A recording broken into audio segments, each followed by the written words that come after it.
It began with a question. How do we build a workforce ready for the future? In 2010, Wichita answered with the National Center for Aviation Training. At 225,000 square feet, today NCAT is a flagship for training in aviation, manufacturing, and technology, providing a pipeline of talent for Wichita's most critical industries. Now, the next chapter begins. A major expansion of the National Center for Aviation Training adds 85,500 square feet of new classrooms, labs, and training spaces, creating new opportunities for the next generation of aviation and advanced manufacturing professionals. But buildings alone don't create opportunity.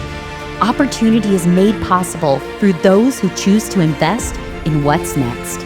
As construction continues on the NCAT expansion, every gift through the WSU Tech Foundation's Accelerate, Innovate, Aviate capital campaign helps transform this building into a place where students discover careers, employers find the skilled workforce they need, and vision becomes reality.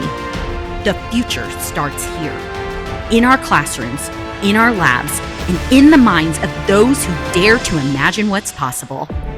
Join us in fueling innovation, empowering students, and expanding the National Center for Aviation Training. Together, we are building what's next. Accelerate, Innovate, Aviate.